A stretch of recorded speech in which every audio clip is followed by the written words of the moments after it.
Before studying thermal equilibrium, we need to know what thermodynamics is. Thermodynamics is the study of exchange of heat and work between a system and its surroundings, and the resultant changes in the macroscopic variables of the said system. In thermodynamics, we deal with the macroscopic thermal properties of a system without knowing its internal structure. A thermodynamic system is an isolated body or a group of bodies with a well-defined boundary. It is important to identify the system, its surroundings, and the boundary that separates both of them. Some thermodynamic systems are as shown. Gas in a closed container is the system. The walls of the container act as the boundary. The environment acts as surroundings. Refrigerant is the system. The walls of the coil acts as the boundary. The compartment of the refrigerator acts as surroundings. The fuel inside an engine is the system. The walls of the engine are the boundary. Environment acts as surroundings. A thermodynamic system can exist in different states. The state of a thermodynamic system is identified by its macroscopic variables such as mass, pressure, volume, temperature, entropy, and enthalpy. For example, consider a given mass of gas at pressure P1, volume V1, and temperature T1. The state of a gas is identified by providing these values P1, V1, T1. If the gas is compressed, these values are changed to P2, V2, and T2. Then the new state is identified by P2, V2, T2. The state is said to be in equilibrium if there is no change in any of the macroscopic variables that distinguish the state with time.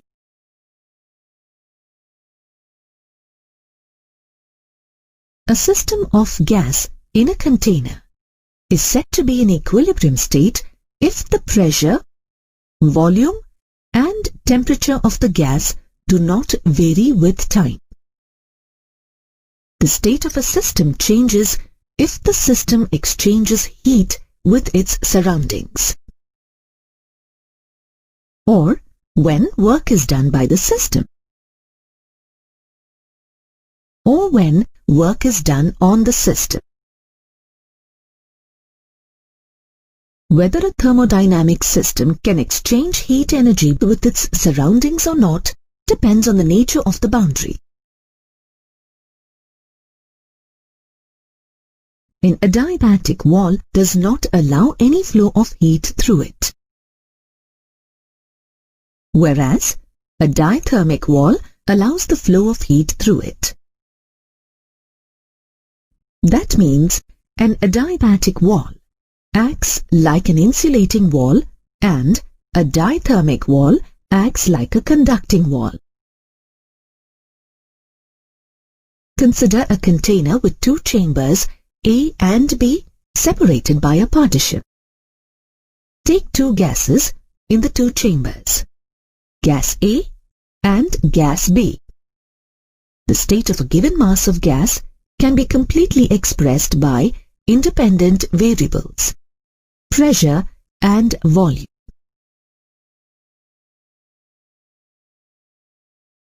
Let the initial state of the gas in container A be PA, VA, and that of the gas in container B be PB, VB, and the walls of the container and the partition between the chambers are adiabatic.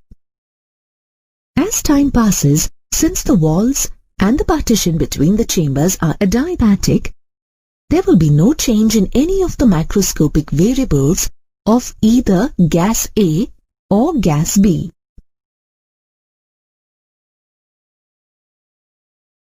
Let's retain the adiabatic wall as it is and replace the adiabatic partition with a diathermic material. Now, exchange of heat energy takes place between gas A and gas B, and as a result, there will be changes in their macroscopic variables. After sufficient time, they will settle at different equilibrium states, PA', VA' and PB', VB', and there will be no exchange of heat energy between them. We say that the two systems are in thermal equilibrium. Two systems, A and B, are said to be in thermal equilibrium when 1. They are in contact with each other or separated by a diathermic wall, and 2. The state of system A is in equilibrium with the state of system B.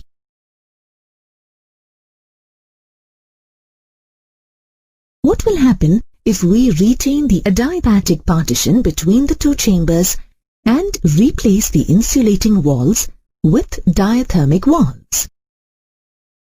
After sufficient time, gas A and gas B will attain different equilibrium states. But as the walls are diathermic, gas A and gas B are in thermal equilibrium with the surroundings. If we replace the adiabatic partition between the two chambers with a diathermic partition, then there will be no flow of energy between gas A and gas B. Because when two systems, A and B, are individually in thermal equilibrium with a third system C, they are in thermal equilibrium with each other. This is known as the zeroth law of thermodynamics. Now, if we measure the temperature of all the three systems, we find all of them at the same temperature. This fact is used to define temperature. Temperature is the macroscopic variable that is equal for both systems when they are in thermal equilibrium. Consider two thermodynamic systems, say gas A and gas B, which are in two chambers of a thermally insulated wooden box and separated by a metallic partition. Let the initial temperatures of both gases be T1 and T2, with T1 greater than T2. We know that after sufficient time, they attain thermal equilibrium. Basing on this observation, temperature is defined as a thermodynamic variable that is equal for systems in thermal equilibrium. Systems at different temperatures and in thermal contact attain thermal equilibrium because heat flows from a hot system to a cold system. An important point to note about heat is that it is energy in transit. It exists as a flow only. A question like, how much heat does a sample of gas contain, has no meaning.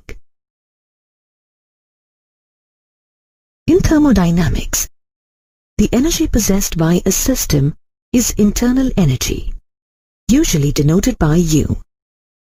The internal energy of a system is the macroscopic thermodynamic variable that changes when it either emits or absorbs heat energy.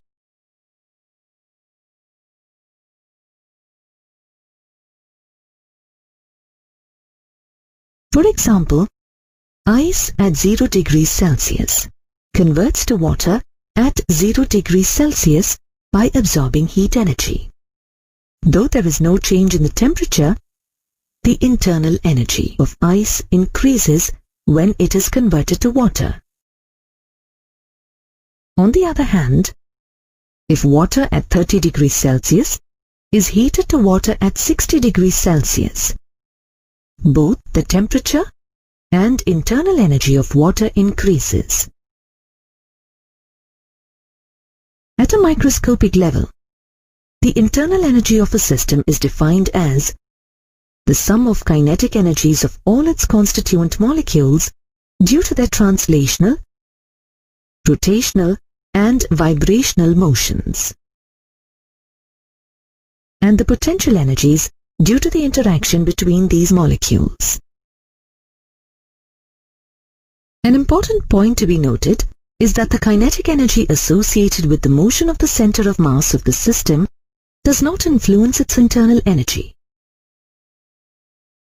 Similarly, the internal energy does not include the potential energy due to the interaction of the system with its surroundings.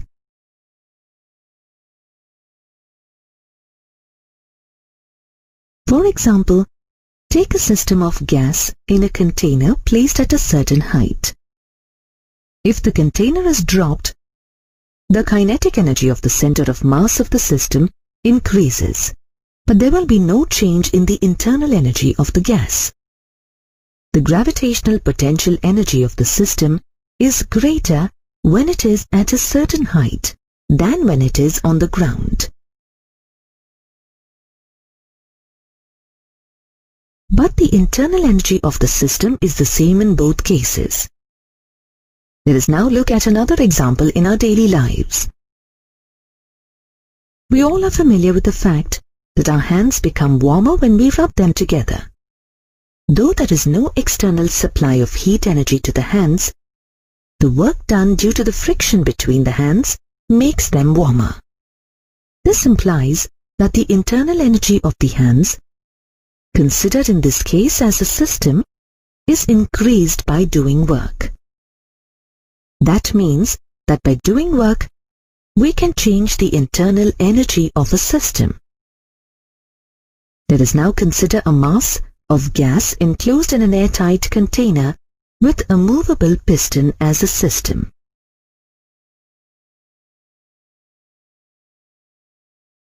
Now compress the gas by exerting an external force on the piston. This can be done by placing some weights on the piston of the container. We can observe rise in the temperature of the gas.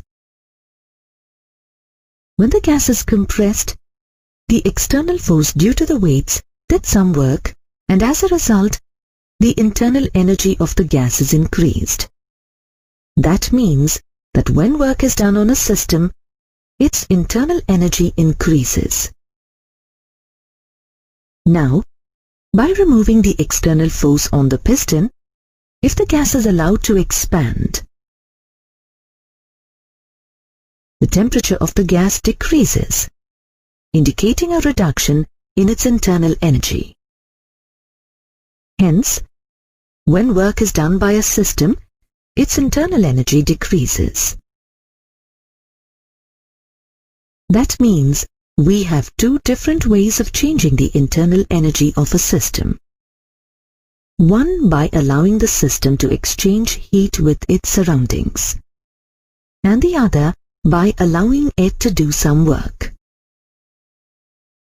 In thermodynamics, heat and work are the two modes of energy transfer to a system. Heat and work are not state variables. They depend on the path through which the system is taken.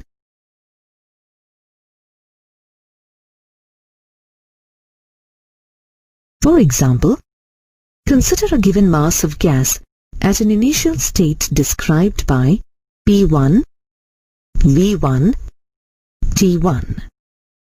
Let us plot a pressure versus volume diagram for the gas and identify the initial state of the gas as A in the PV diagram. Let us take the gas to a new or final state described by P2, V2, T2, and identified by D in the PV diagram. We shall take the system from the initial state A to a final state D in two different ways. In the first method, place the container of gas on a hot reservoir maintained at a constant temperature T2 and allow the gas to expand at constant pressure.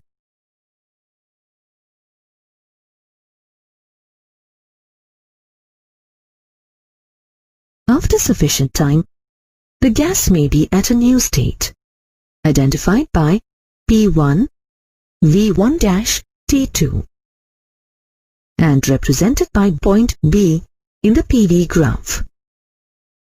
The curve AB represents the process of changing the state of the gas from P1, V1, T1 to P1, V1-T2. Now, keeping temperature constant, compress the gas by placing a weight on the piston to the final state P2, V2, T2. This change in the state from P1, V1-T2 to P2, V2, T2 is represented by a curve BD in the PV graph. In the second method, compress the gas by placing some weights on the piston and change the initial state of the gas P1, V1, T1 to a new state represented by P2, V-T1. In the PV graph, the new state is represented by C and the process by the curve AC.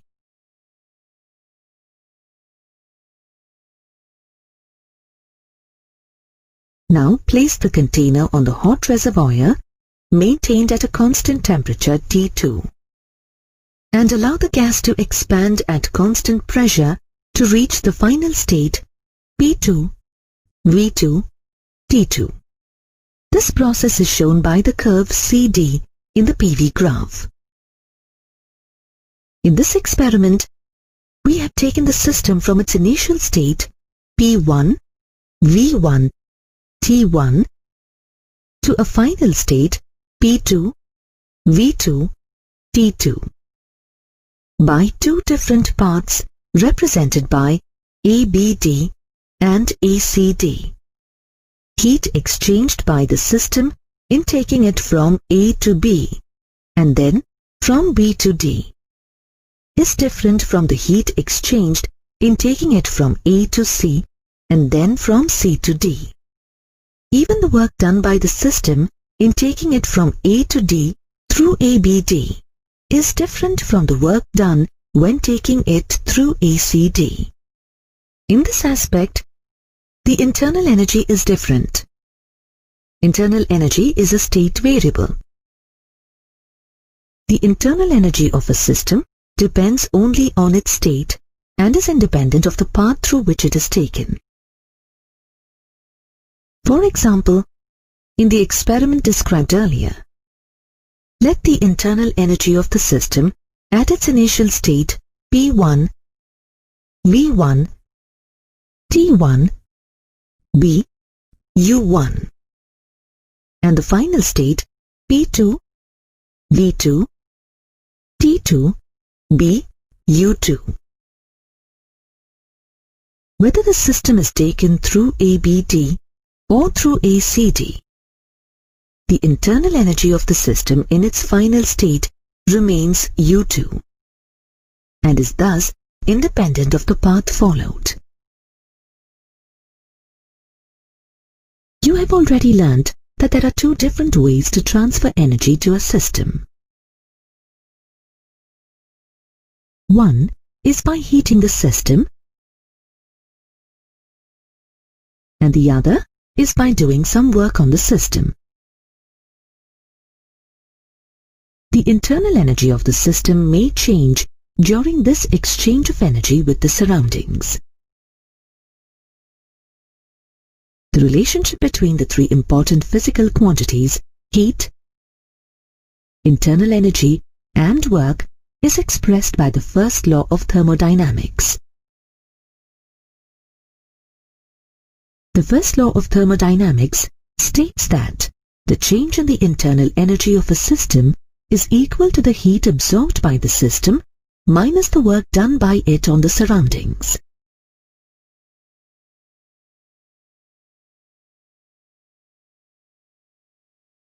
Consider a system of a given mass of gas in a container with a movable piston. When the gas is heated, let the heat energy absorbed by the gas be delta Q, and the work done by the gas while expanding be delta W.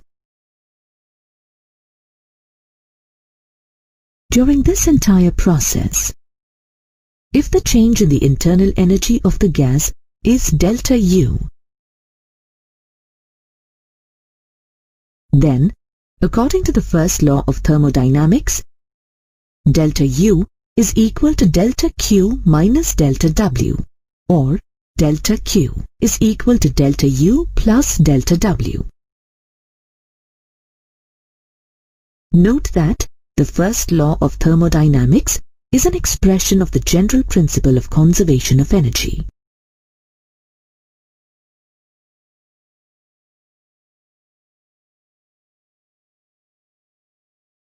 It is important to note that both delta Q and delta W can be positive or negative.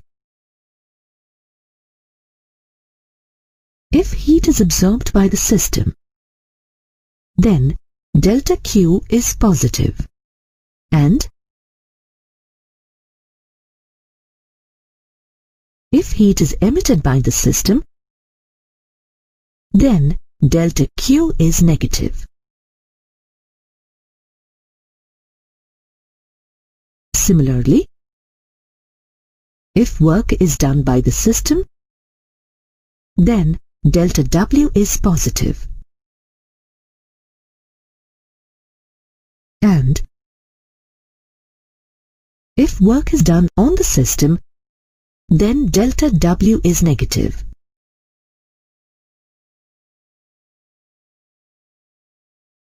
What is the work done by the system? Let us derive an expression for the work done by considering gas in a container with a movable airtight piston of cross-sectional area A as a system. Let the pressure of the gas be P. Then, the force exerted by the gas on the piston F is equal to PA.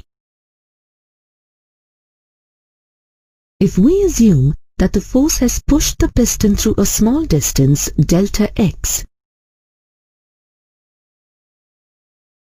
then the work done by the gas is denoted by delta W is equal to F into delta x, which is equal to PA into delta x or P into A delta x. But A delta x is the small change in the volume of the gas that can be denoted as delta V. Hence, the work done by the gas is denoted by delta W is equal to P into delta V. Let this be equation 1. In terms of differential calculus, equation 1 can be written as dW is equal to P dV. Let this be equation 2. Now, if we consider the expansion of the gas from its initial volume of V1 to a final volume of V2, then the total work done by the gas can be written as W is equal to integral dW between the limits V1 and V2. which is equal to integral P dV between the limits V1 and V2. Let this be equation 3. Though we have taken a gas in a regular shaped container to derive equation 3, this equation for work done by a thermodynamic system is applicable to solids and liquids as well. We can also apply this equation in phase changes.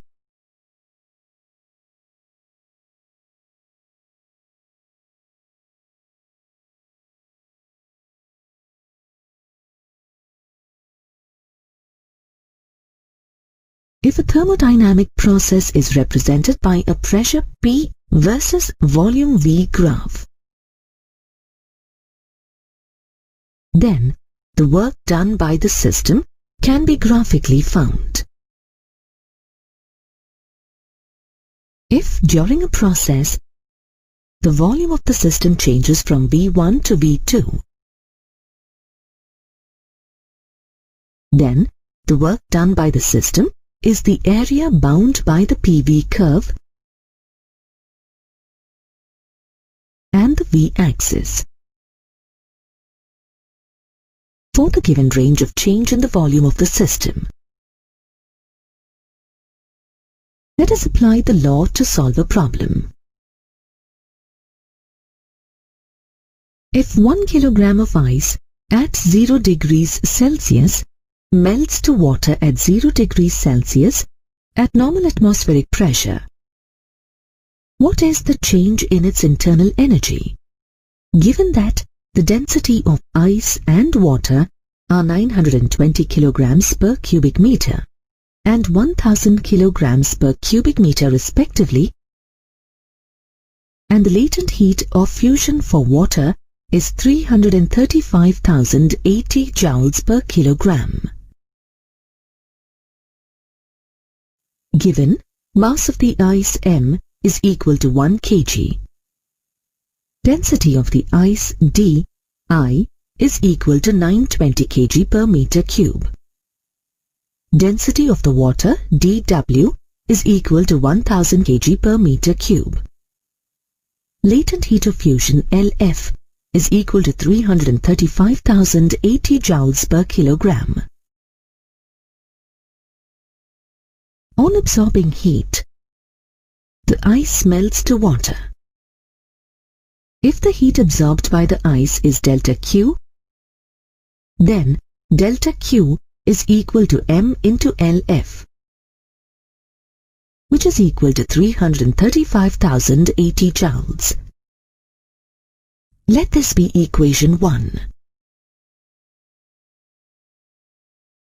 If the volume of ice and water are represented by VI and VW, then VI is equal to m by dI, which is equal to 1 by 920, which is equal to 1.08 into 10 power minus 3 meter cube. Similarly, VW is equal to m by dW, which is equal to 10 power minus 3 meter cube. Therefore, the change in the volume delta V is equal to VW minus VI, which is equal to minus 0.08 into 10 power minus 3 meter cube. Let this be equation 2.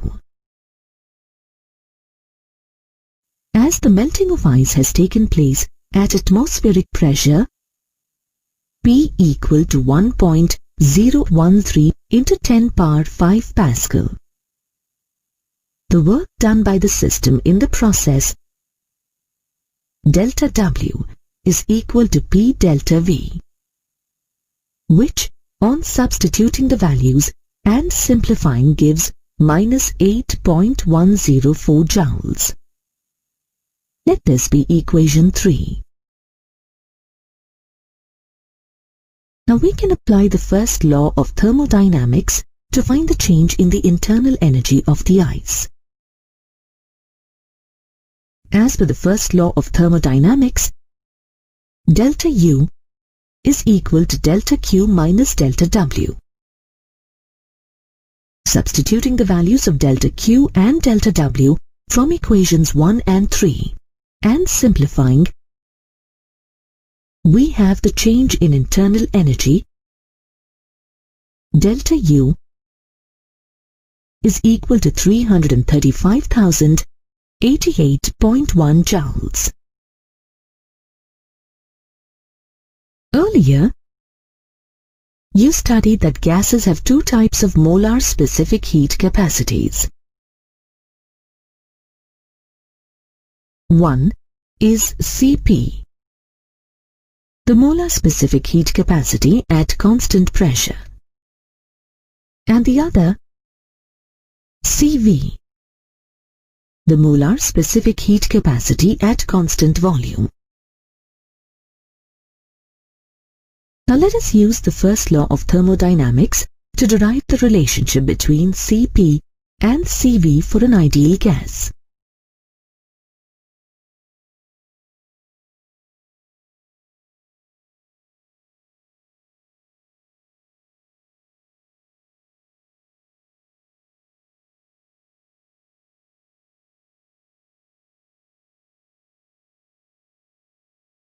Consider a sample of mu moles of an ideal gas in a container with an airtight movable piston.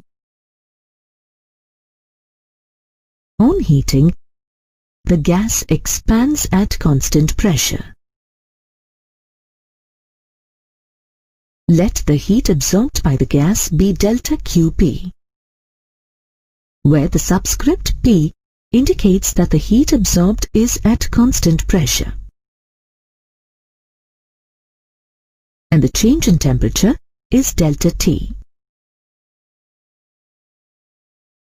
Then delta Qp is equal to Cp into mu into delta T, or delta Qp by delta T is equal to mu into Cp. Let this be equation 1. For a change in temperature of delta T, if the change in the internal energy of the gas is delta U,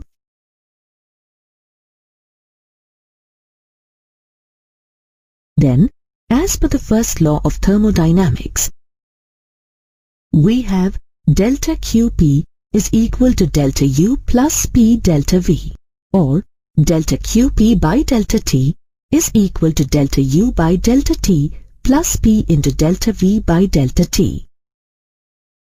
Let this be equation 2. But we know that for an ideal gas, PV is equal to mu RT. If we apply this law to the above process, we have P delta V equal to mu into R into delta T, or P into delta V by delta T is equal to mu into R. Let this be equation 3. On substituting the values from equations 1 and 3 in equation 2, we have mu Cp is equal to delta U by delta T plus mu R. Let this be equation 4.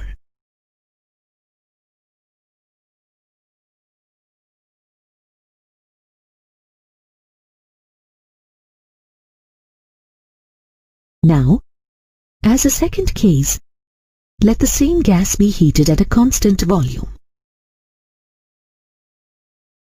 If the heat absorbed by the gas is delta QV, where the suffix V indicates that the heat is absorbed at a constant volume, and the temperature change is delta T, then delta QV is equal to Cv into mu into delta T, or delta Qv by delta T is equal to mu into Cv. Let this be equation 5. But at constant volume, the work done by the gas delta W is equal to 0. According to the first law of thermodynamics, delta Q is equal to delta U plus delta W. As delta W is 0, we have delta QV is equal to delta U. Let this be equation 6. From equations 5 and 6, we get delta U by delta T is equal to mu into CV. Let this be equation 7. Note that in both processes, we have taken the change in the internal energy of the gas as delta U. This is because in both cases, the change in the temperature of the gas is delta T, and the change in the internal energy depends only on the change in the temperature of the gas. From equations 4 and 7, we have mu Cp is equal to mu Cv plus mu R, or Cp minus Cv is equal to R. This is the relationship between the two molar specific heat capacities of an ideal gas. The cylinders shown are oxygen cylinders. Usually, when filled with the gas, all these cylinders contain equal quantities of oxygen. But how can an empty cylinder be filled with exactly the same quantity of oxygen? The ideal gas equation is PV is equal to mu RT, where P is pressure, V is volume, T is temperature, and mu is the number of moles of the gas. R is the gas constant. Hence, if the pressure, volume, and temperature of the oxygen in different cylinders are the same, they must contain the same quantity of gas. Since the volume of all these cylinders is the same at a given constant temperature, if oxygen is filled to a certain pressure, all these cylinders will contain equal quantities of oxygen. If oxygen gas in a cylinder is treated as a system, we can reproduce the system by knowing the values of some of the properties of the gas, such as mass, pressure, volume, and temperature. The set of values of properties of a thermodynamic system, which are used to reproduce the system, is known as thermodynamic state, and the properties are also called variables.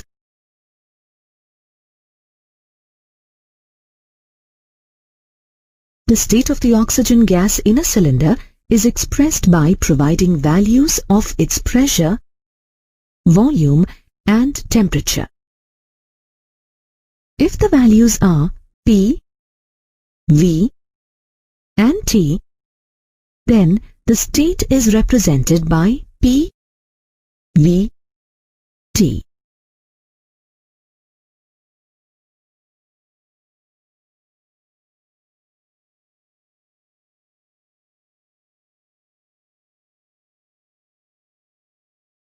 Now, consider the general case of a gas in a container and let the state of the gas be represented by PVT.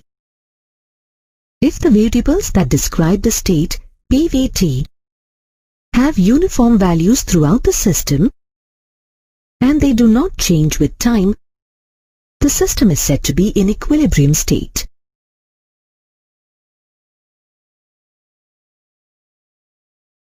If A, B, and C are 3 points in the system,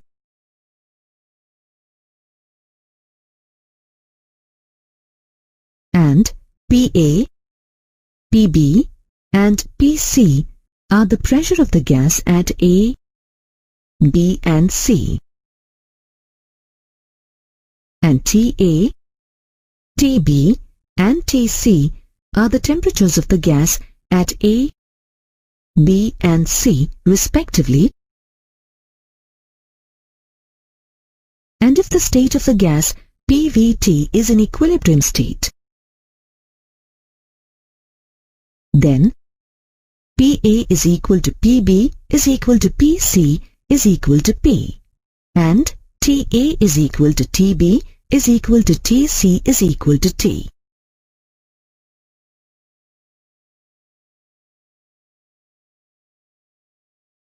Not every state of a system is an equilibrium state. For example, if we suddenly pull the piston up, a vacuum is created above the gas, and the gas in the cylinder starts expanding against the vacuum. This is known as free expansion. During free expansion, the pressure and temperature of the system is not uniform throughout the system, and these values change with time. If P, Q and R are 3 points in the system, and at these points the pressures are Pp, PQ and PR, and the temperatures are Tp, Tq and Tr, then Pp is not equal to PQ, not equal to PR, and Tp is not equal to Tq, not equal to Tr. And these values at any point change with time. Hence, the state of the gas is not in equilibrium state.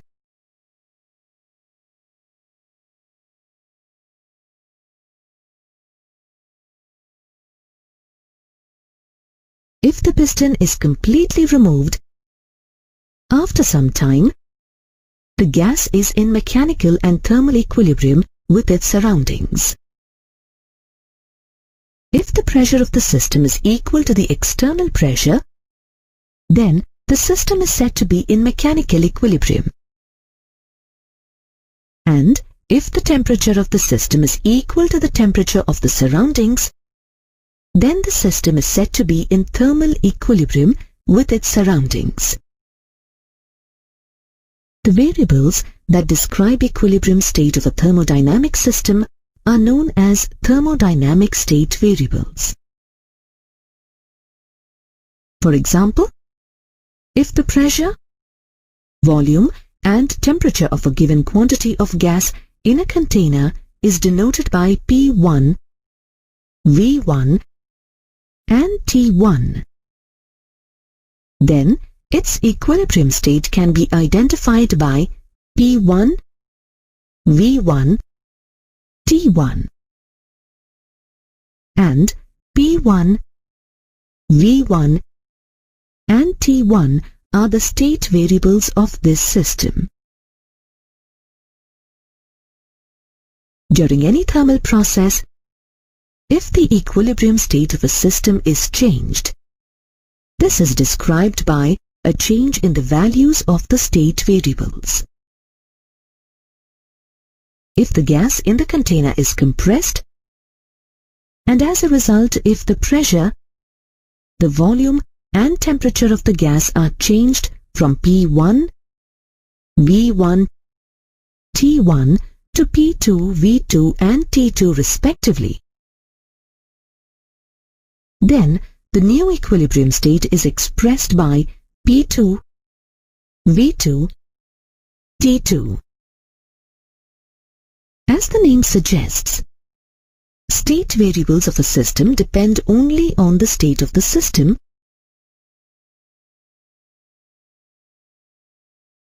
and they do not depend on the path through which the system is taken to attain this state.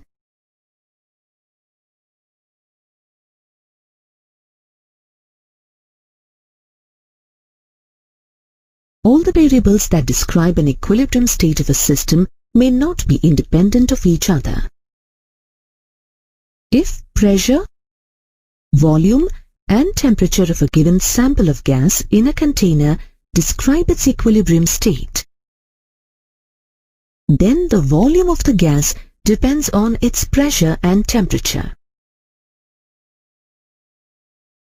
The relationship between state variables is called an equation of state.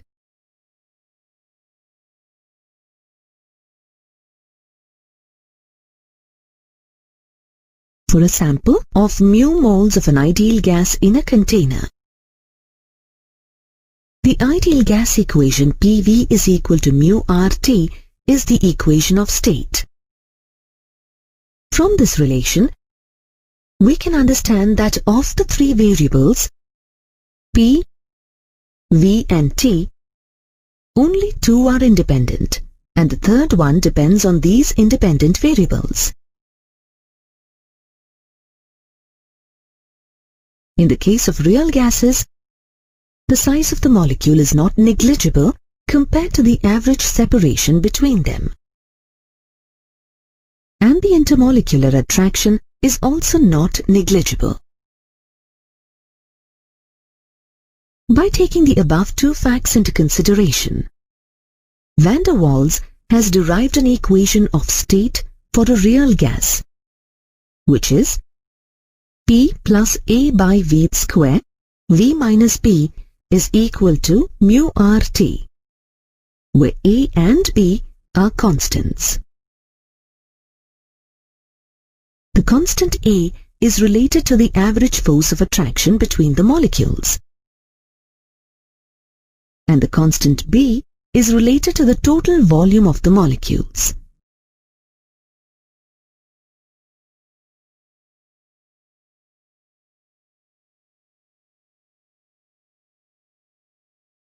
The state variables discussed so far are of two types: extensive state variables and intensive state variables.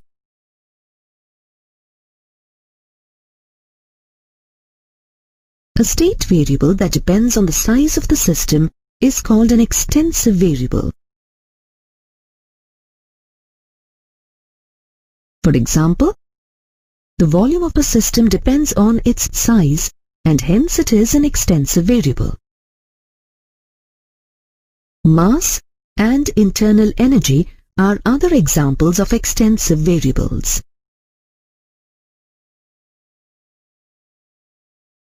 On the other hand, an intensive variable does not depend on the size of the system and has a uniform value in different subdivisions of the system.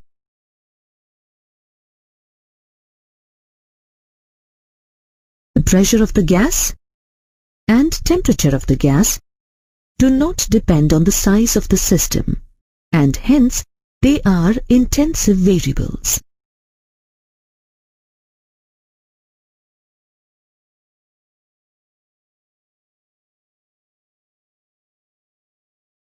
If a system of gas in a chamber, that is, in an equilibrium state, is divided into two equal parts, the variables that remain unchanged are intensive and variables whose values are halved are extensive.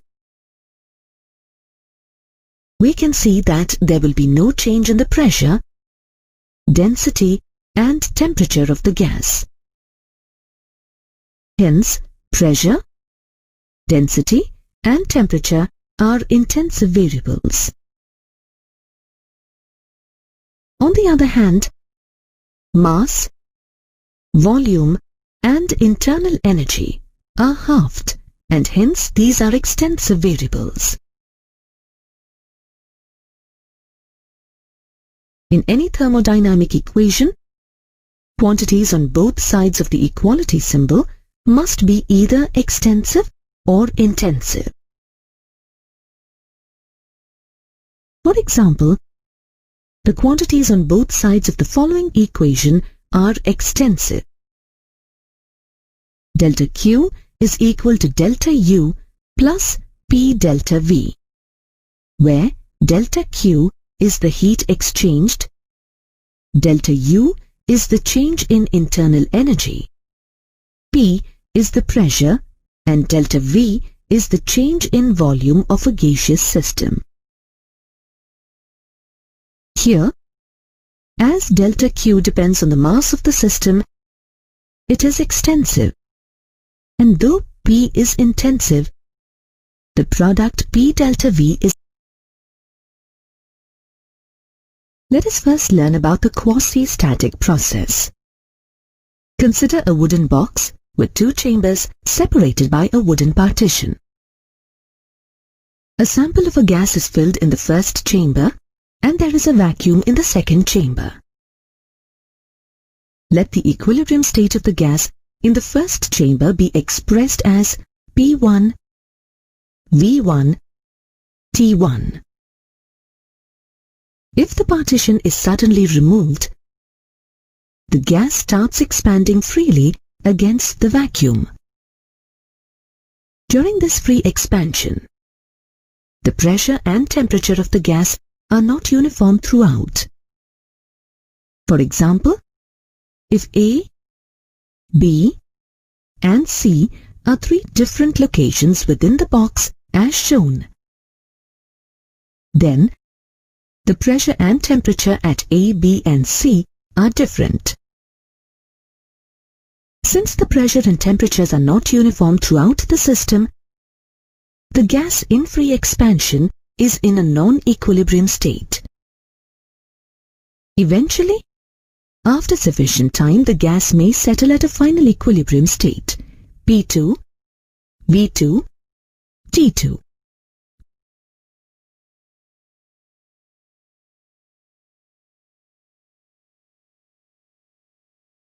If we want to represent the process in a PV graph, we can only represent the initial and final states of the system as I, P1, V1, T1 and F, P2, V2, T2.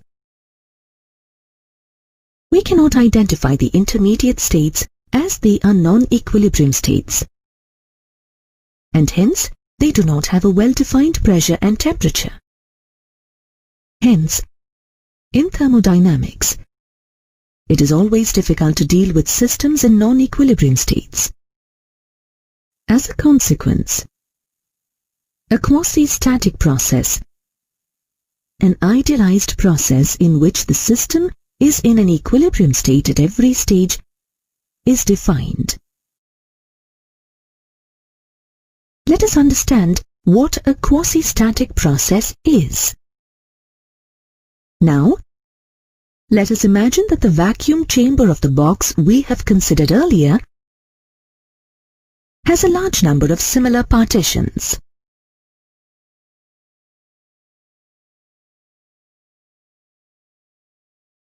We know that the initial state of the system is P1, V1, T1. If the first partition is removed, the gas quickly expands and there will be a small change in the pressure, volume, and temperature of the gas. Since the changes are very small, the system quickly attains a new equilibrium state. The new equilibrium state can be represented in a PV graph by point A as shown. If we slowly remove the partitions one after the other, at each stage, the system will quickly be in different equilibrium states. These different equilibrium states can be represented in a PV graph by points B, C, D, etc.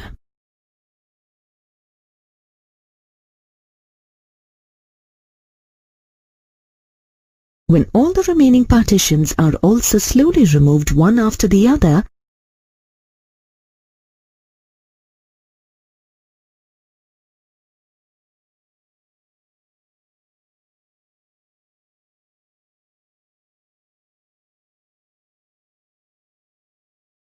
the gas passes through different equilibrium states and attains its final equilibrium state P2V2T2.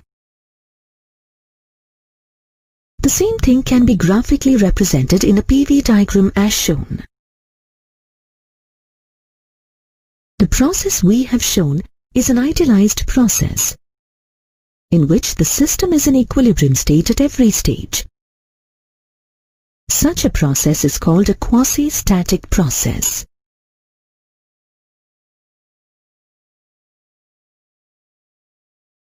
In principle, a quasi-static process is infinitely slow.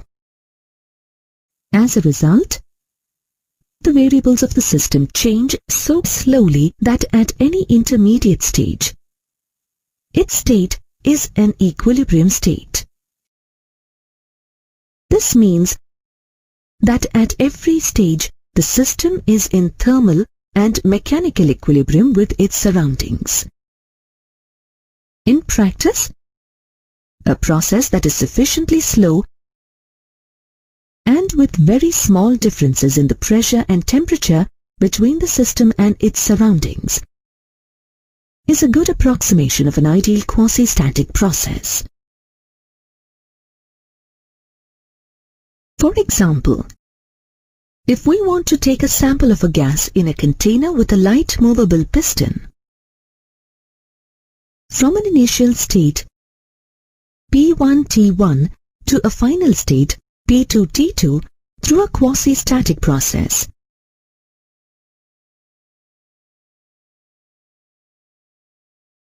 at every intermediate stage, the gas must be in thermal and mechanical equilibrium with its surroundings. To change the pressure of the gas from P1 to P2 through a quasi-static process, first, the external pressure needs to be changed by a small value, delta P.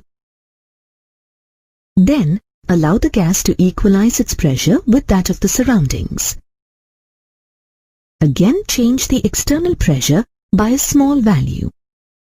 And again, allow the gas to equalize its pressure with that of its surroundings. Continue the process slowly till the pressure of the system reaches P2. This way, we see that at every stage, the gas is in mechanical equilibrium with its surroundings.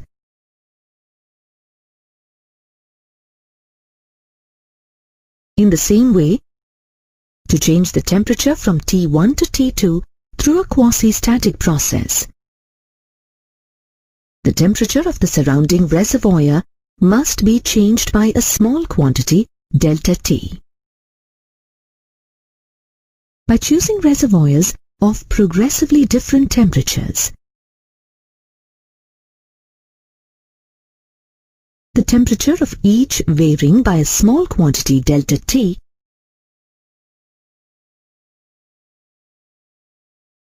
we can take the temperature of the system from T1 to T2.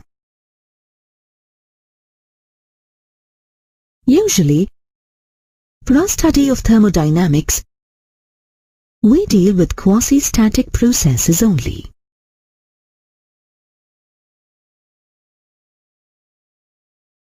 Now let us discuss isothermal process. If the temperature of a system is maintained constant throughout a thermodynamic process, it is called an isothermal process. A slow expansion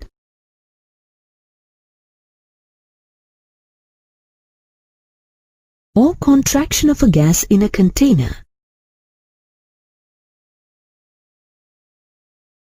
with dithermic walls is an example of an isothermal process. A dithermic wall is a wall that is capable of conducting heat. To maintain a constant temperature, the gas absorbs heat energy from the surroundings during expansion and releases heat to the surroundings during contraction. Since the internal energy of an ideal gas depends only on the absolute temperature of the gas, there will be no change in the internal energy of an ideal gas in any isothermal process. This means a change in internal energy delta U is equal to 0. Then, for an ideal gas in an isothermal process, the first law of thermodynamics, which is given by delta Q is equal to delta U plus delta W, reduces to delta Q is equal to delta W. In an isothermal process, during expansion, the gas absorbs heat from its surroundings and performs an equal amount of work on the surroundings. Similarly, during compression, work is done on the gas and an equal amount of heat is released into the surroundings.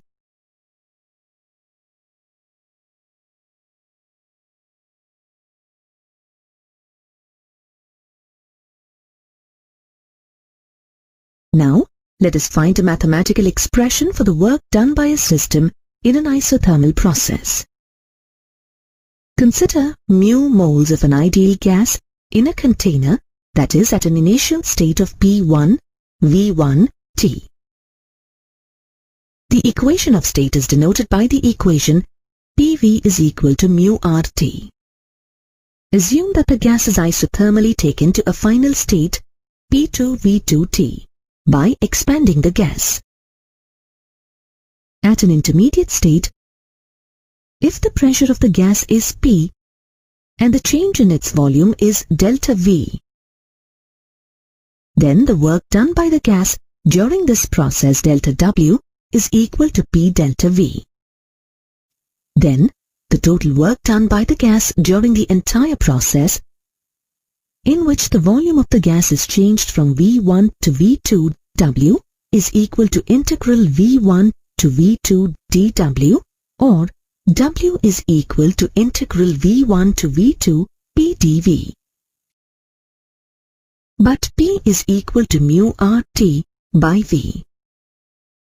Therefore, W is equal to integral V1 to V2 mu RT by V dV, which is equal to mu RT into integral V1 to V2 1 by V dV, which is equal to mu RT ln V2 by V1. Let this be equation 1. This is an expression for the work done by a system in an isothermal process.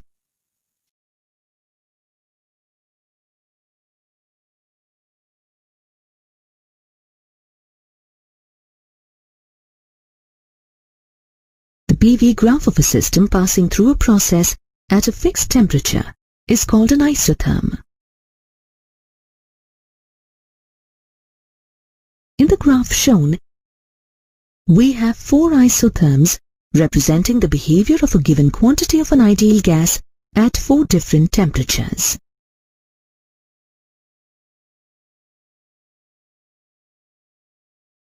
Another important thermodynamic process is the adiabatic process. If a system undergoes a process in which heat is neither extracted from it nor supplied to it, then the process is called an adiabatic process.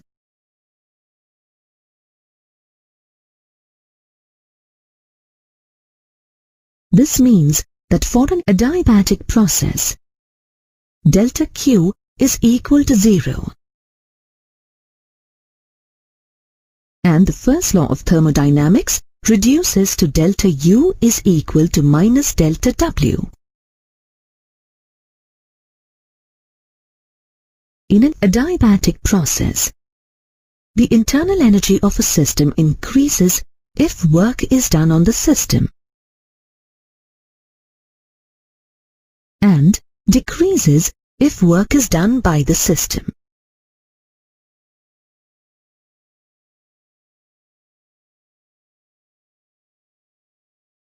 For example, in a 4-stroke engine, the system undergoes an adiabatic compression in a compression stroke. During this process, the work done on the system adiabatically increases its temperature. In a pass stroke, which is an example of adiabatic expansion, work is done by the system adiabatically, and as a result, there is a drop in its temperature. To restrict any exchange of heat with the surroundings, the system must be thermally insulated. This can be achieved if the system is placed in a container made of an insulating material like wood. Sometimes, a system passes through a process so quickly that there is not enough time for heat to be exchanged with the surroundings. Such processes are also called adiabatic processes. In the case of a compression stroke and pass stroke, the processes are adiabatic due to their speed. The PV curve shows an adiabatic process connecting two isotherms for an ideal gas. For an ideal gas in an adiabatic process, the pressure-volume relationship is expressed as PV to the power of gamma is a constant. Here, gamma is equal to Cp by Cv, where Cp is the specific heat or molar specific heat of the gas at a constant pressure, and Cv is the specific heat or molar specific heat of the gas at a constant volume. Let us find an expression for the work done by an ideal gas in an adiabatic process that takes it from an initial state P1V1T1 to a final state P2V2T2. The general expression for the work done is W is equal to integral V1 to V2 P dV. Let this be equation 1. But for an adiabatic process, PV to the power of gamma is a constant. Let the constant be K. This can also be written as P is equal to K divided by V to the power of gamma. Let this be equation 2. Substituting equation 2 in equation 1, we have W is equal to integral V1 to V2K by V to the power of gamma dV, which is equal to K into V to the power of minus gamma plus 1 by minus gamma plus 1 from V1 to V2, which is equal to 1 by 1 minus gamma into K by V to the power of gamma minus 1 from V1 to V2 equal to 1 by 1 minus gamma into K by V2 to the power of gamma minus 1 minus K by V1 to the power of gamma minus 1. But P1V1 to the power of gamma is equal to P2V2 to the power of gamma is equal to K. Therefore, W is equal to 1 by 1 minus gamma into P2V2 to the power of gamma by V2 to the power of gamma minus 1 minus P1V1 to the power of gamma by V1 to the power of gamma minus 1, which is equal to P2V2 minus P1V1 by 1 minus gamma. Let this be equation 3.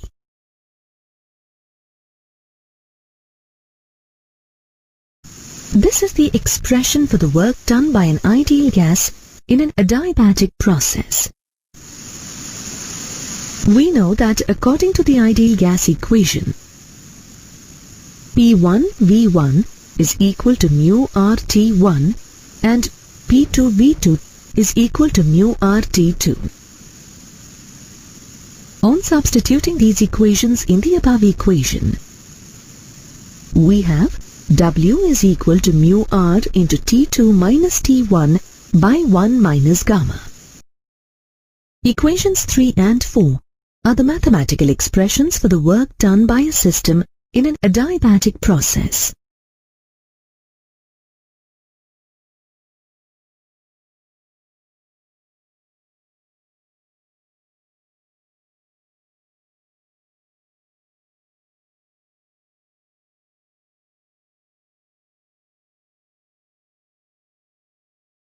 Let us discuss another thermodynamic process known as isobaric process. If a thermodynamic process takes place at a constant pressure, it is called an isobaric process. Consider a sample of a gas in a container with a movable, frictionless, light piston. Expansion of the gas when heated is an example of an isobaric process. Since the piston is light, at any point in time during the expansion, the pressure of the gas in the container is equal to the atmospheric pressure. In this case, a part of the heat absorbed is used to increase the internal energy of the system, and the remaining heat is used to do work.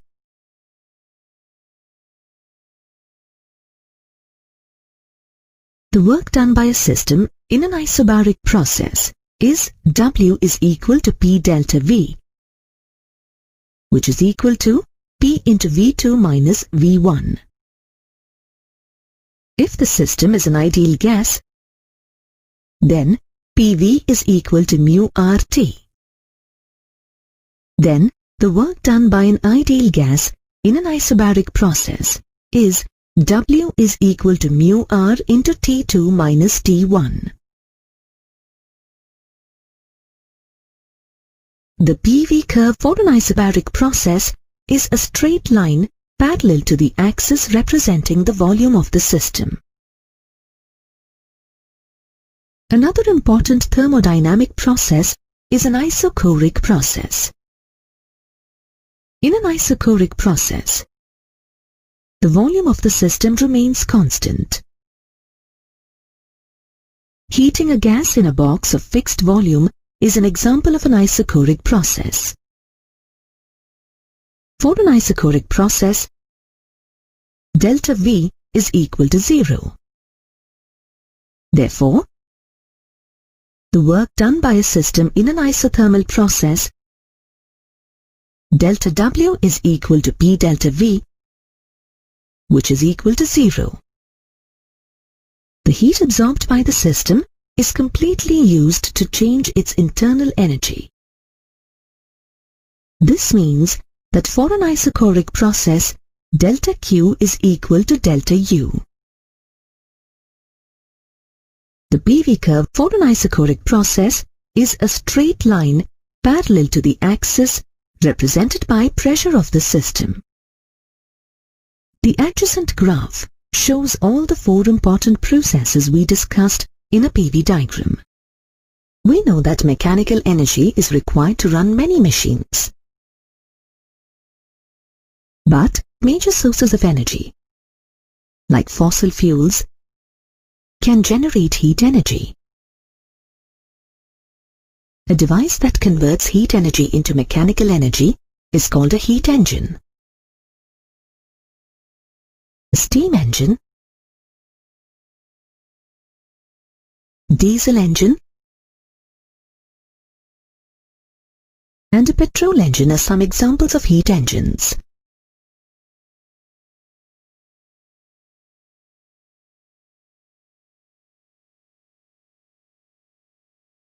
In any heat engine, a small quantity of matter, usually called the working substance, acts as the system. For example, water is the working substance in the case of a steam engine, and a mixture of fuel and air is the working substance in the case of a petrol engine. The working substance undergoes a sequence of processes that finally leave it in the same state in which it started.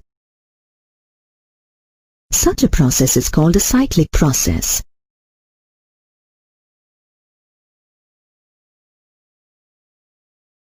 The schematic representation of a heat engine is as shown. In each cycle, the working substance passes through the following main processes. First, it absorbs heat from a hot reservoir maintained at a high temperature. Let the temperature of the hot reservoir be T1 and the heat absorbed by the system be Q1. After absorbing heat from the hot reservoir, the working substance does some work on the surroundings and converts part of the heat absorbed into mechanical energy. Let the work done by the system be W. At the end, the working substance rejects some heat to a cooled reservoir, maintained at a low temperature, say T2.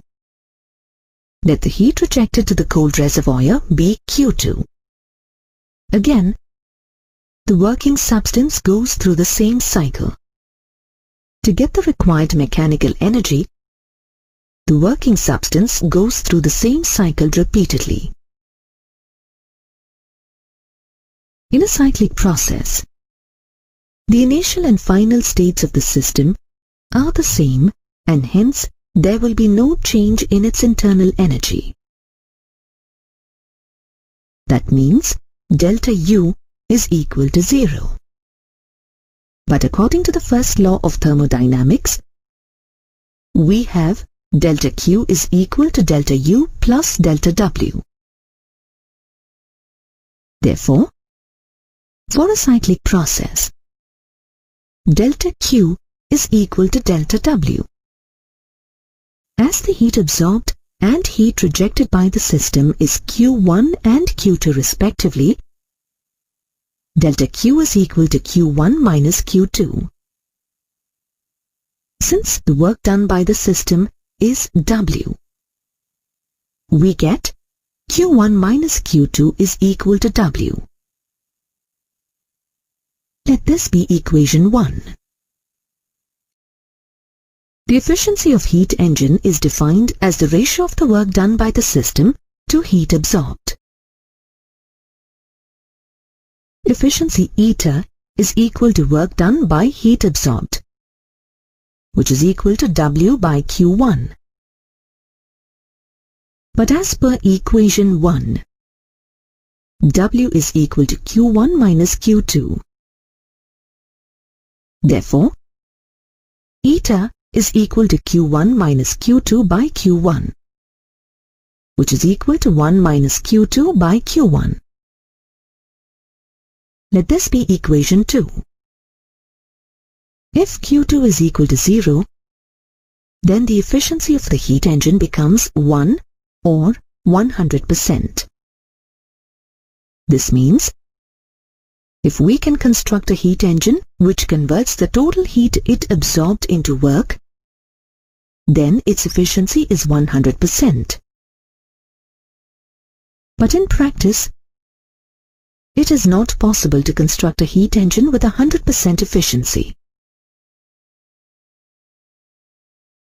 This is not due to any technical aspect, but because of the second law of thermodynamics, which we will study in subsequent modules.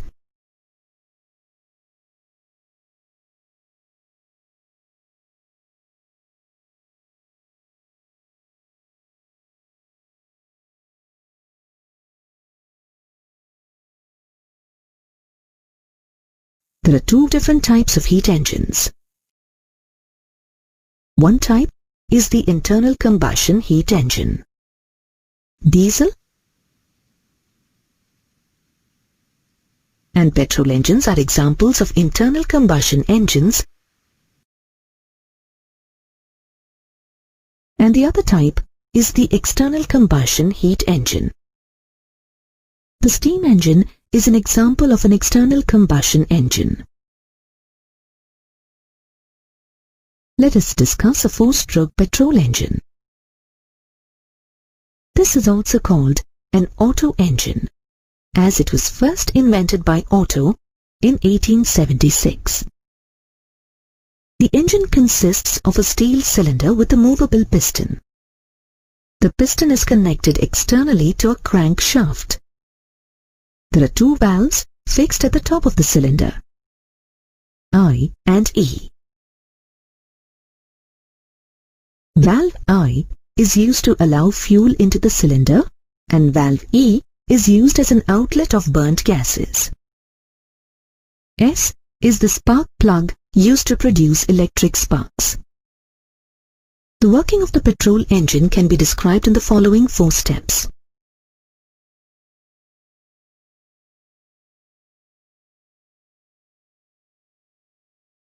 In the first step, a mixture of petrol vapor and air enters the cylinder through the inlet valve I.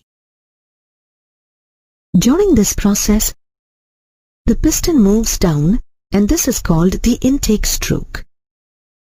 Now, both the valves I and E are closed, and the piston moves up. The upward motion of the piston compresses the mixture of fuel and air to a high pressure, resulting in an increase in the temperature of the mixture to about 500 degrees Celsius. This motion of the piston is called the compression stroke. At the end of the compression stroke, the spark plug produces a spark and ignites the fuel. Burning of the fuel generates a very high temperature and pressure and pushes the piston in the downward direction. This is known as a pass stroke, because this stroke provides a large amount of mechanical energy. Now, valve E is opened. The piston moves up and pushes the burnt gases out. This is called the exhaust stroke.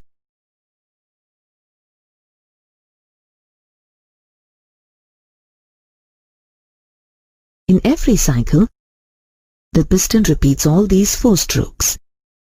Hence, the engine is called a 4-stroke engine. Now, let us see how a steam engine works. It consists of a main cylinder with a movable piston. The piston is externally connected to a crankshaft, which in turn is connected to a flywheel. The top portion of the main cylinder has 2 ports called the front port and back port. In a chamber adjacent to the main cylinder, a valve is allowed to slide. The sliding valve is positioned in such a way that at any given time, both the ports are either in the open state or in the closed state.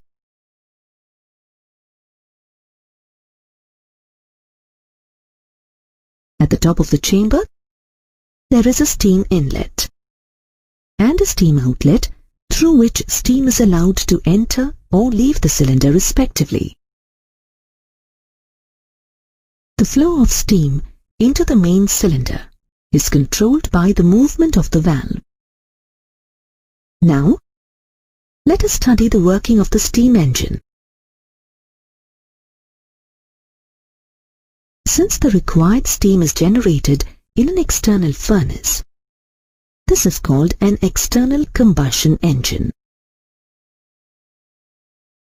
Steam at a very high temperature is allowed to enter the chamber through the steam inlet. Let us start with the position where the sliding valve is in front of the front port and allows steam to enter the main cylinder through it.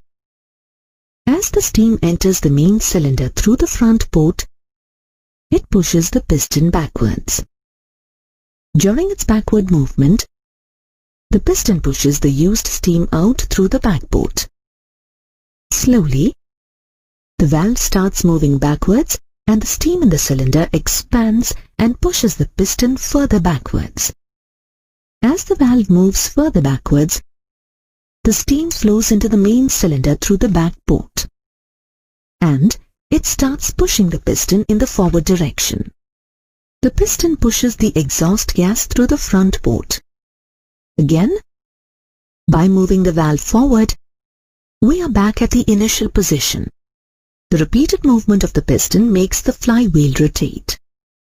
Note that the movement of the sliding valve is controlled by a separate gear system.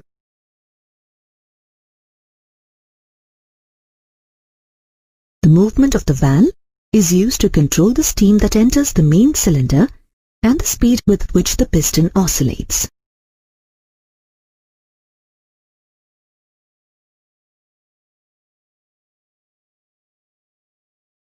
Now let us understand the working of a refrigerator or a heat pump. The schematic representation of a refrigerator or a heat pump is as shown. A refrigerator is a device that takes heat from a cold reservoir, and after some external work is done on it, it releases some heat to a hot reservoir. Assume that the working substance receives heat energy Q1 from a cold reservoir at a temperature T1.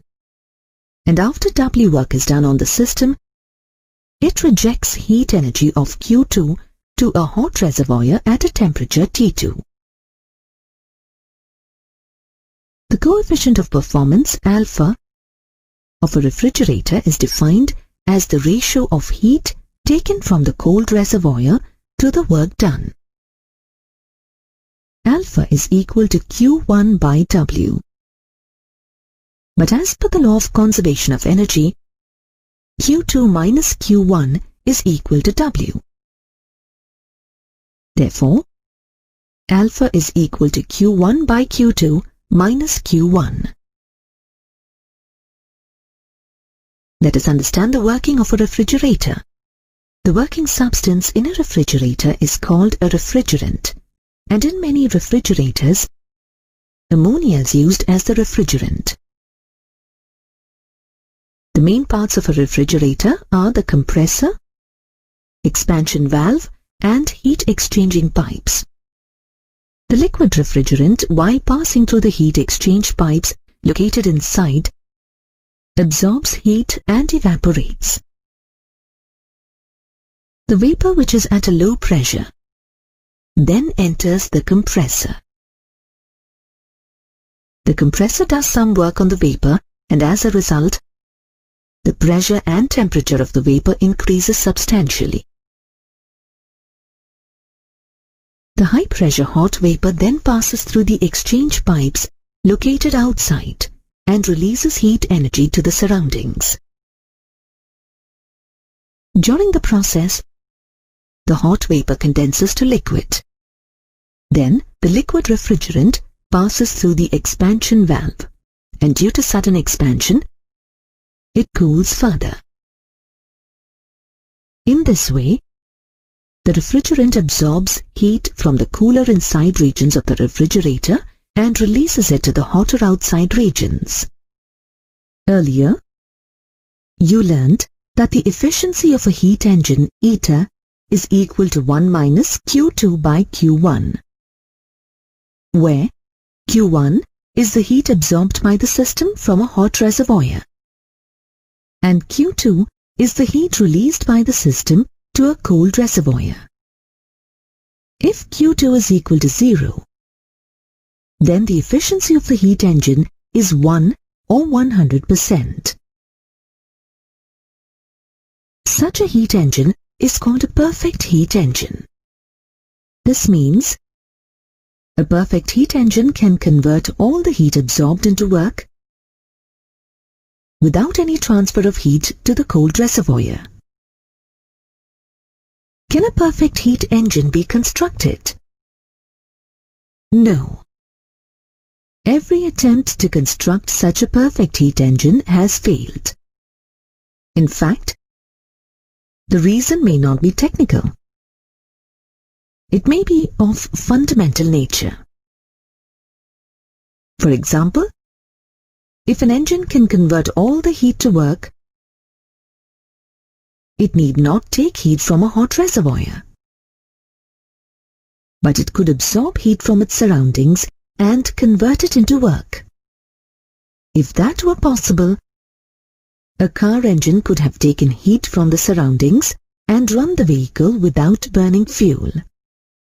In fact, the process of converting heat completely into work is consistent with the first law of thermodynamics.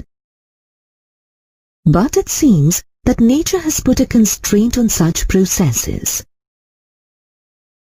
There are many such processes that are valid according to the first law of thermodynamics, but which do not take place on their own. For example, if we rub our hands, they become warm. On the other hand, do both the hands absorb heat from their surroundings and rub each other on their own? Consider a metallic box with two chambers separated by a partition. One of the chambers is filled with some gas and the other chamber is empty.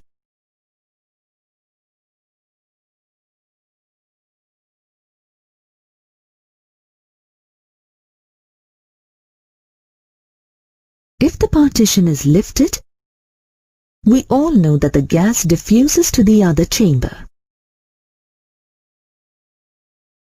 Can the diffused gas molecules on their own move back and occupy the first chamber only? That will probably never happen. Some of these processes do not take place because nature does not permit them to. Hence, there must be a law of nature that decides whether a given process, allowed by the first law of thermodynamics, actually takes place or not.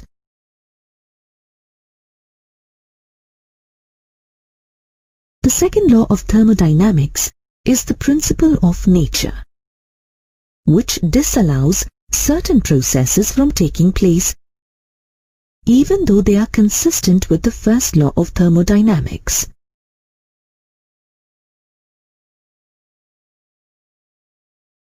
There are many ways to state the second law of thermodynamics. One form of the second law of thermodynamics, which denies the possibility of a perfect heat engine, has been given by Kelvin and Planck. It states that no process whose sole result is to absorb heat from a reservoir and convert it completely into work is possible. There is another version of the second law of thermodynamics, which explains a fundamental limitation to the coefficient of performance of a refrigerator. Earlier, you learnt that the coefficient of performance of a refrigerator, alpha, is equal to Q1 by W, where Q1 is the heat extracted from the cold reservoir, and W is the work done on the system. If W is equal to 0, then the coefficient of performance is infinity. This means a refrigerator with a coefficient of performance equal to infinity can extract heat from a cold reservoir and release it to a hot reservoir without any external work on the system. Such a refrigerator is known as a perfect refrigerator. But the second law of thermodynamics places a restriction on this. The other form of the second law of thermodynamics, which restricts the possibility of a perfect refrigerator, is given by Clausius and states that no process is possible whose sole result is the transfer of heat from a colder object to a hotter object. This means we can't make a refrigerator function without any external work on the system. Both ways of stating the second law of thermodynamics are equivalent.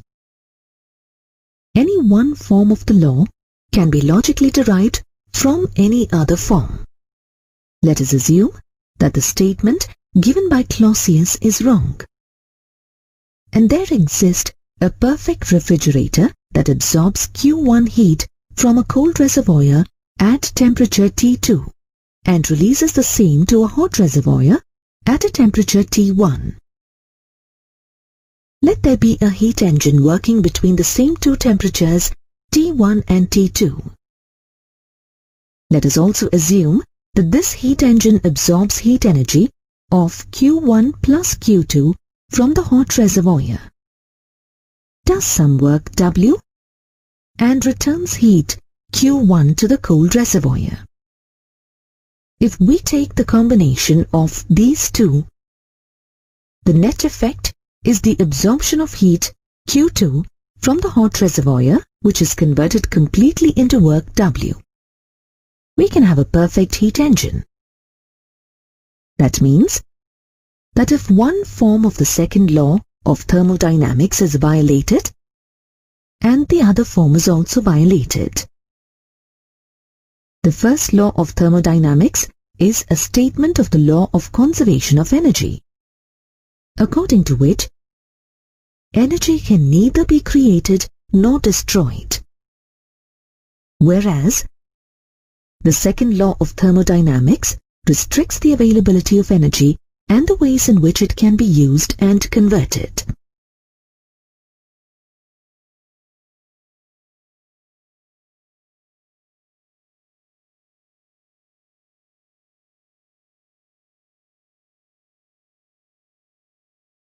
Consider a system taken from its initial state I to a final state F in a thermodynamic process.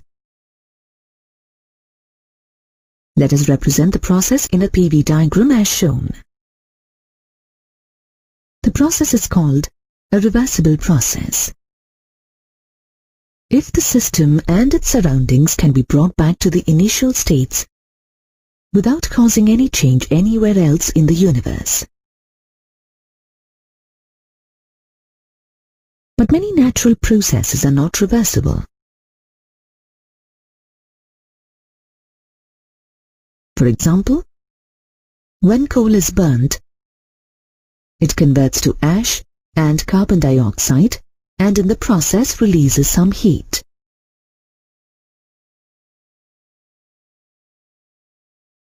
Can the process be reversed and convert ash to coal again? We observe accumulation of dust everywhere in our houses. Can the accumulated dust on its own fly away and make the house clean? Not only the processes we have just discussed, but many other processes in nature are not reversible. In fact, we can conclude that irreversibility is not an exception but a rule of nature. Why is it so difficult to find a reversible process in nature? Let us consider a steady flow of liquid through a pipe of variable cross-sectional areas. As the liquid flows through the pipe, it may have different speeds at different points. Let the speed of the liquid at A be V1. When it moves from A to B, its speed increases, say from V1 to V2. The process is reversed and the speed of the liquid decreases from V2 to V1 as it moves from B to C. Hence, the process is almost reversed.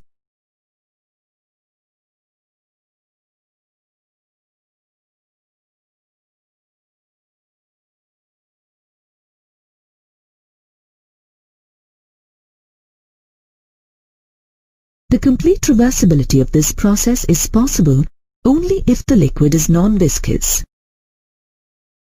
This means the speed of the liquid is the same at A and C only if the liquid is non-viscous.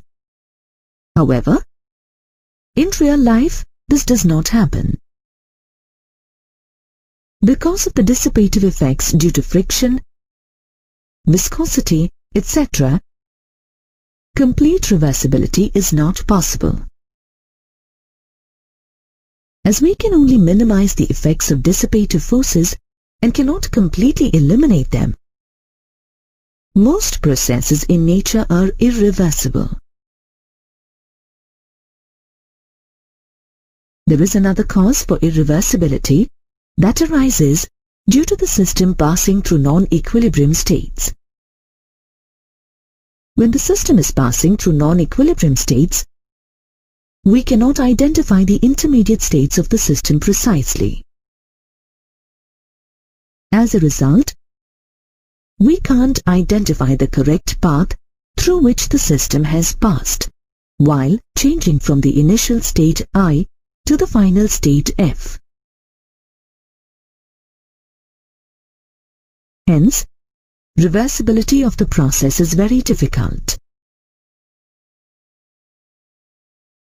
However, we have defined a quasi-static process as an ideal process that always passes through equilibrium states. Now, we can write the conditions for a process to be a reversible process. For a process to be reversible, it must be quasi-static. And there must be no dissipative effects.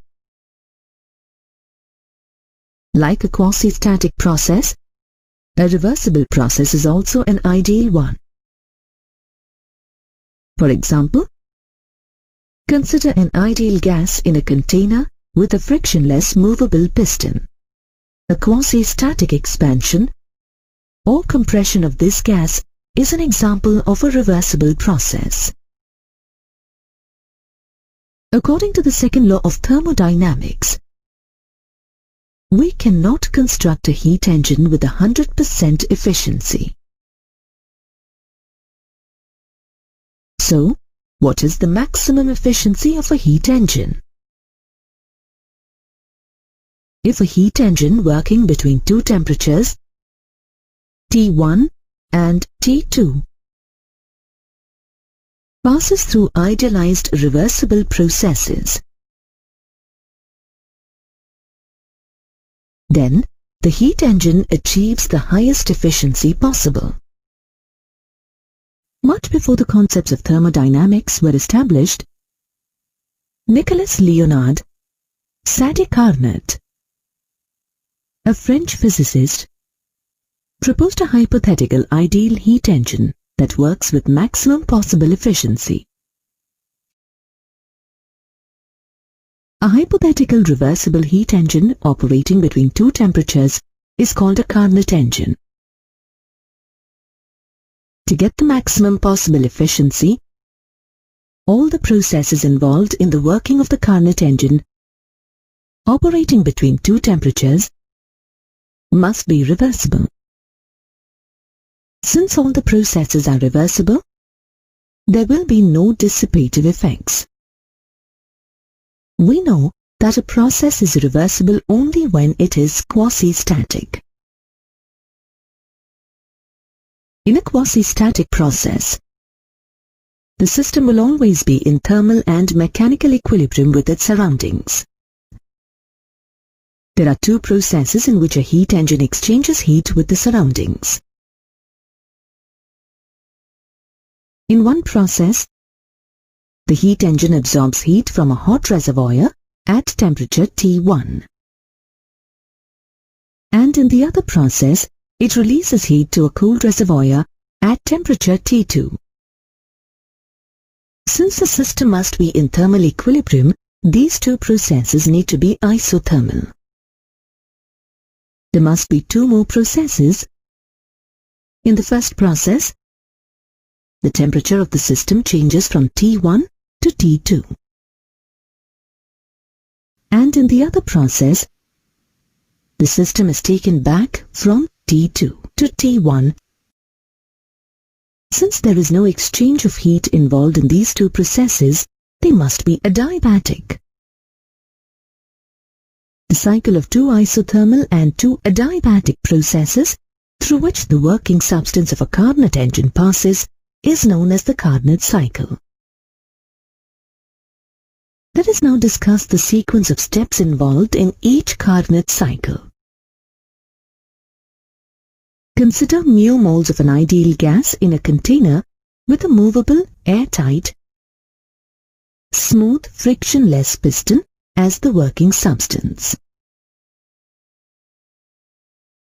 Let the walls of the container and the piston be made of thermally insulated material, and the bottom of the container be made of diathermic material.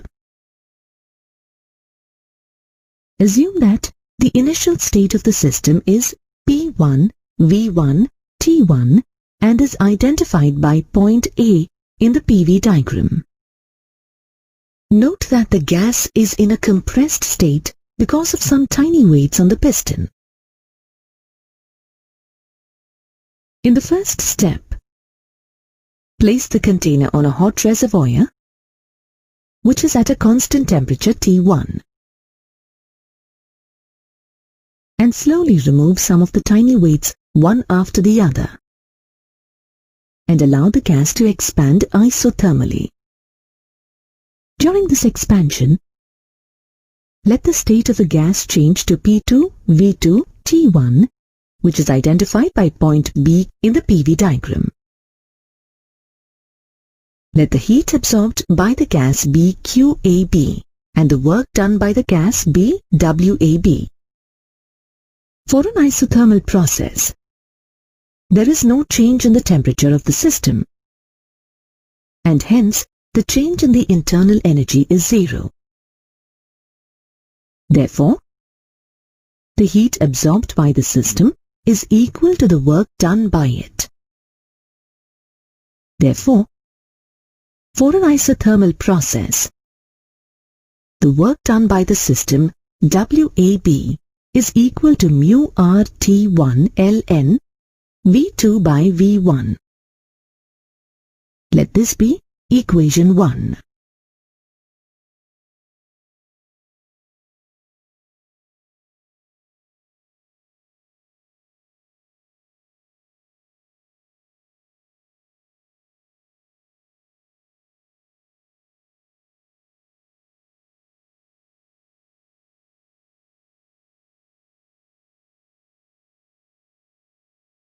In the next step, the container is kept on an adiabatic platform. Now, by removing some more tiny weights, one by one, allow the gas to expand. Since the gas is surrounded by adiabatic material, there can be no exchange of heat between the system and its surroundings, and hence the expansion is an adiabatic expansion.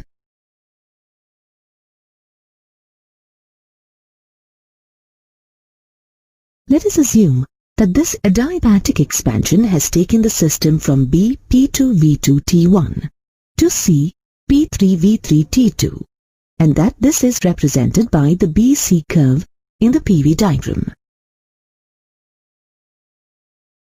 For an adiabatic process, heat absorbed QBC is equal to 0, and the work done WBC is equal to mu R into T1 minus T2 by gamma minus 1.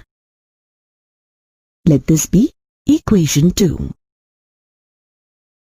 Since for an adiabatic process, TV to the power of gamma minus 1 is constant, we can write T1 V2 to the power of gamma minus 1 is equal to T2 V3 to the power of gamma minus 1. Let this be equation 3.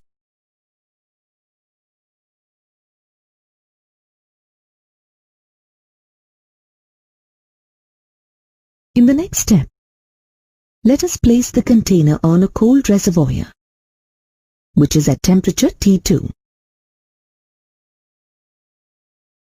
By placing back some of the tiny weights on the piston, allow the gas to compress isothermally. In this process, the system releases heat to the cold reservoir. Assume that during the process, the state of the system is taken from C P3V3T2 to D P4V4T2. Let the heat given out by the system to the cold reservoir be QCT, and the work done on the system be WCT. Since the process is isothermal, QCD is equal to WCT, which is equal to mu RT2 ln V3 by V4. Let this be equation 4.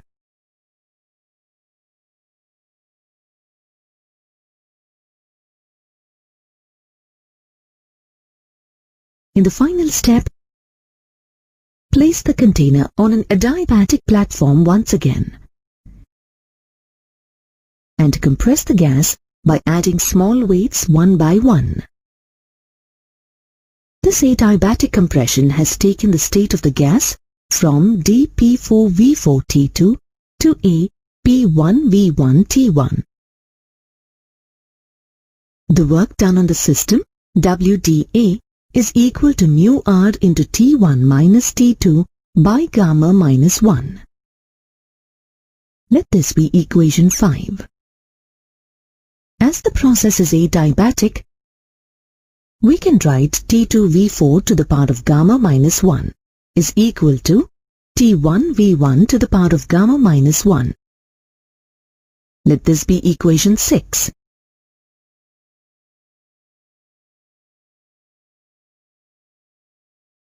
In one complete cycle, the work done by the gas W is equal to WAB plus WBC minus WCD minus WDA.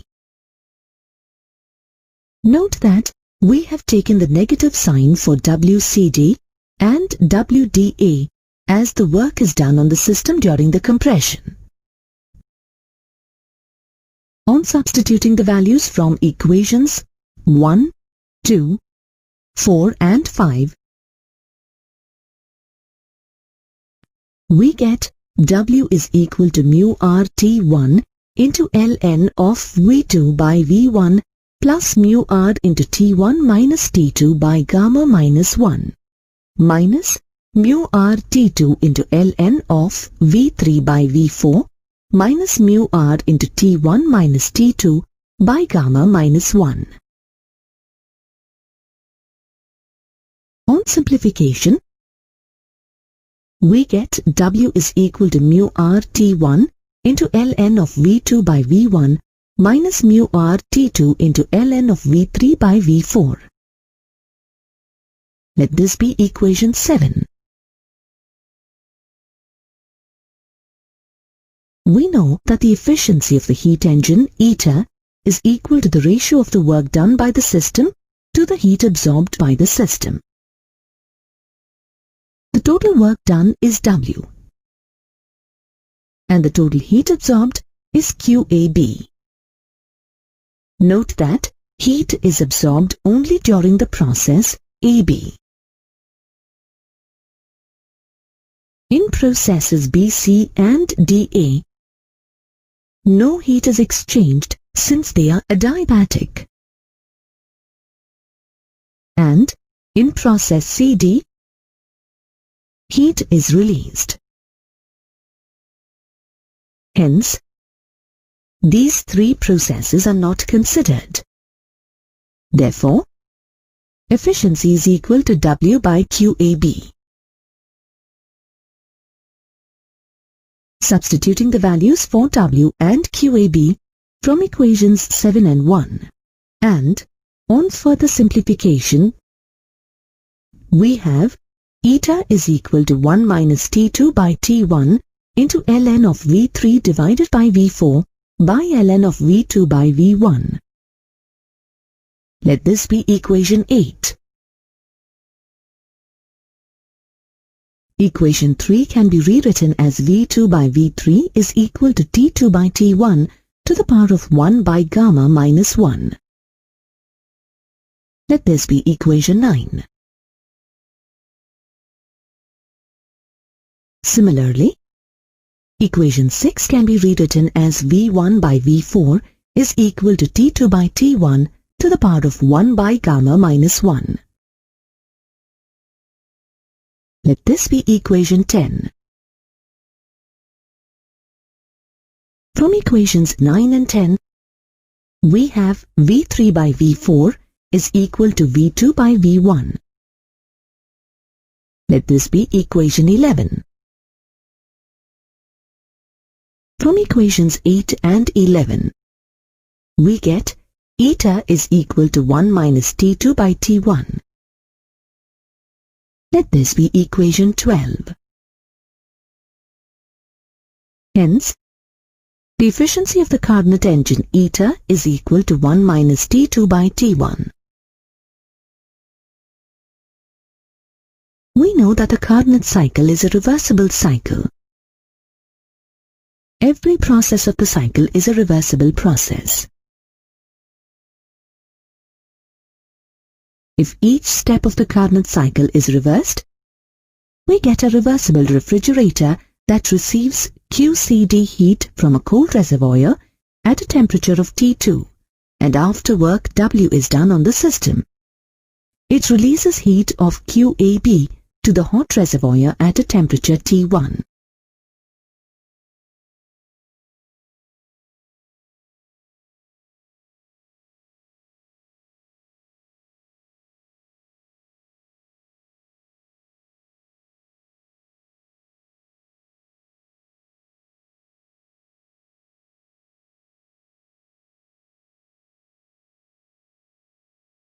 Let us now compare the efficiencies of two heat engines working between the same temperatures T1 and T2. One of the engines is an irreversible engine I, with an efficiency eta I, and the other engine is a reversible Carnot engine R, with an efficiency eta R. Let us start with the assumption that the efficiency of the irreversible engine is greater than the efficiency of the Carnot engine. This means eta I is greater than eta R. Let this be expression 1. If eta I is greater than eta R, then the work done by the engine I must be greater than the work done by the engine R. If Wi is the work done by the engine I, and Wr is the work done by the engine R, then Wi is greater than Wr. Let us call this expression 2. Now, let us couple both the engines, such that the irreversible engine I works as a heat engine, and the Carnot engine R works as a refrigerator. Since the Carnot engine is working as a refrigerator, Wr is the work done on the system. Let us assume that the heat engine receives heat Q1 from the hot reservoir and returns some heat Q1 minus Wi to the cold reservoir. Let us also assume that the engine R, which is working as a refrigerator, absorbs heat Q2 from the cold reservoir and returns heat Q1 to the hot reservoir. Then the work done on the engine R, Wr, must be equal to Q1 minus Q2. This also implies that Q2 is equal to Q1 minus Wr. But as per expression 2, we know that Wi is greater than Wr. Then we can conclude that Q1 minus Wi is less than Q1 minus Wr. But Q1 minus Wi is the heat returned to the cold reservoir by the engine I. and Q1 minus WR is the heat received by the refrigerator. Substituting the value of Q2 in this expression, we get Q1 minus WI is less than Q2. Since Q2 is greater than Q1 minus WI, the net heat taken from the cold reservoir is Q2 minus of Q1 minus WI. On substituting the values of Q2 and on further simplification, the net heat taken out of the cold reservoir is equal to WI minus WR. Note that the coupled system has received Q1 heat from the hot reservoir and has returned the same heat to the hot reservoir. This means the coupled system is able to extract net heat from the cold reservoir and convert it completely into work.